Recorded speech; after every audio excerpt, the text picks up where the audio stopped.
चेतन मन, subconscious mind उसको control करके रखता है। और बहुत सारी ऐसी दूसरी एक्टिविटी हैं जहां हमारा सबकॉन्शियस माइंड अपना बहुत बड़ा रोल प्ले करता है। जैसे कि हम अपनी आईलाइट्स को ब्लिंक करते हैं, है ना।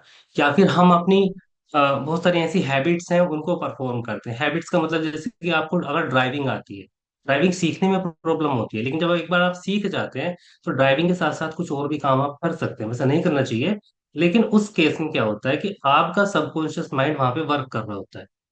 और आप ज्यादातर यहाँ पर महिलाएं हैं तो महिलाओं के बारे में मैं कहना चाहूंगा, आप मल्टीटास्कर मानी जाती हैं। तो बिकॉज आपके सबकॉन्शियस माइंड में बहुत सारी चीजें ऐसी हैं जो रिपीट रिपीट रिपीट एक्शन को करने से वो सबकॉन्शियस माइंड में फिट हो जाती हैं जाके, और आप एक साथ दो टास्क परफॉर्म कर पाती हैं। जैसे कि बहुत सारी लेडीज हैं बुनाई करती होंगी, अभी बुनाई कर रही हैं, है ना, कपड़े ऊन से कपड़े बनाना। तो उसके साथ साथ वो बात भी कर सकती हैं किसी से, या कोई दूसरा टास्क भी कर सकती हैं, है ना। तो जब दो टास्क आप एक साथ परफॉर्म कर रहे हो तो ब्रेन तो आपका एक ही है, लेकिन वो दो पार्ट्स में डिवाइड है। तो यहाँ आप डिफरेंस समझिए, जब आप एक साथ दो काम कर रहे हो तो उसमें से एक ब्रेन एक टास्क पे काम कर रहा है, दूसरा ब्रेन दूसरे टास्क पे काम कर रहा है। यानी कि एक आपका चेतन मन काम कर रहा है और दूसरा आपका अवचेतन मन काम कर रहा है।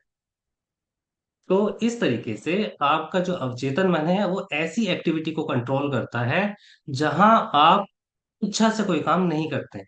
यानी कि आप तर्क वितर्क करके कोई काम नहीं करते हैं। ऑटोमेटिकली जो चीजें आपके बॉडी के अंदर हो रही है, सांस लेने की प्रक्रिया, आंखों को झपकने की प्रक्रिया, आपके खाने के पाचन की प्रक्रिया है ना।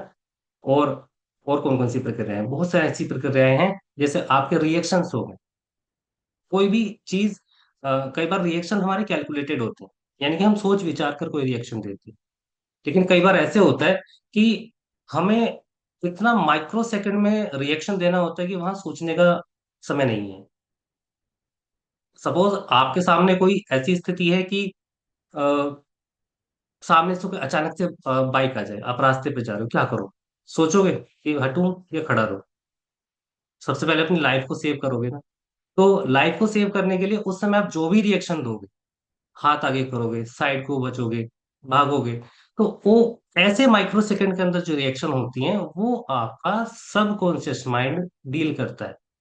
बिकॉज आपके ब्रेन को पता है कि आपको आपकी लाइफ को बचाना है, और बचाने के केस में ये इंफॉर्मेशन पहले से स्टोर है कि आप अपनी लाइफ को इस स्थिति में कैसे बचा सकते हैं। आपको दाएं भागना है, आपको बाएं भागना है, आपको हाथ से सपोर्ट देना है। या दूसरा केस आप समझ सकते हैं, जैसे सपोज आप कहीं जंगल सफारी पे जा रहे हैं, या कहीं ऐसे रास्ते में गए हो, तो अगर आपको कोई खतरनाक जंगली जानवर दिख जाए, हमारे केस में तो क्या हो सकता है कि गुलदार मिल जाता है हमें, है ना। गुलदार आप समझते होंगे, लियोपार्ड। तो या कोई और ऐसा जंगली जानवर जिससे आपकी जीवन को खतरा हो, तो क्या करोगे आप? अचानक से कोई रिएक्शन दोगे, वहां सोचने विचारने का समय नहीं है। तो जाने का समय ना हो लेकिन फिर भी एक्शन परफॉर्म हो रहा है, फिर भी आप वहां काम कर रहे हो, कोई ना कोई एक्टिविटी वहां पर आप कर रहे हो, तुरंत कर रहे हो, बिल्कुल माइक्रो सेकंड के अंदर कोई ना कोई आप एक्शन ले रहे हो।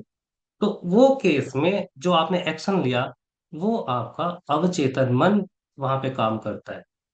अवचेतन मन किस तरीके से काम करता है, देखिए, ऐसे केस में, बिकॉज अवचेतन मन की दो प्रॉपर्टी है। पहला, एक ऑटोमेटिक एक्शन करना, ऑटोमेटिक आपके बॉडी के एक्शन को करवाना, और दूसरा इंफॉर्मेशन को स्टोर करके रखना। ये दो मेन काम है सबकॉन्शियस माइंड के। अब देखिए, इंफॉर्मेशन को स्टोर करके रखने से मेरा मतलब ये है कि जैसे एक बेबी होता है, बेबी धीरे धीरे धीरे धीरे जैसे बड़ा हो रहा है, उसको बहुत सारी एक्टिविटी ऐसी हैं जो हम सिखा रहे हैं, जो उसको बता रहे हैं। तो बेटा ये काम ऐसे करते हैं, वो काम वैसे करते हैं, ये सोसाइटी में ये चीज ऐसे होती है, वो चीज वैसे होती है, पढ़ने लिखने की चीजें हैं, बिहेवियर की चीजें हैं ना, रिएक्शन है, सोशल एटिकेट्स है। तो बहुत सारी चीजें ऐसी हैं जो हम बच्चों को सिखा रहे हैं। तो वो सब सीखने का मतलब ये है कि वो सारी चीजें उसके जाके सबकॉन्शियस माइंड के अंदर फिट हो जाती हैं, यानी कि उसके अवचेतन मन के अंदर वो सूचनाएं स्टोर हो जाती हैं। तो यहाँ आप इसको क्लियरली समझ सकते हैं कि जब एक बच्चा है उसको पहले से कुछ नहीं पता होता है, लेकिन जब वो सोसाइटी के अंदर रह रहा है, हमारे बीच रह रहा है, तो उसको हम अपने जैसा बनाने के लिए बहुत सारी बातें सिखाते हैं। अब वो बहुत सारी बातें अगर उसको, अगर उसके जो कॉन्शियस माइंड के अंदर रहेंगी, यानी कि अगर आप उसको चेतन मन के अंदर रखने की कोशिश करेंगे तो क्या होगा? आपका ब्रेन ओवरलोड होगा, आपको दिमाग में भारीपन या बहुत सारी चीजें आप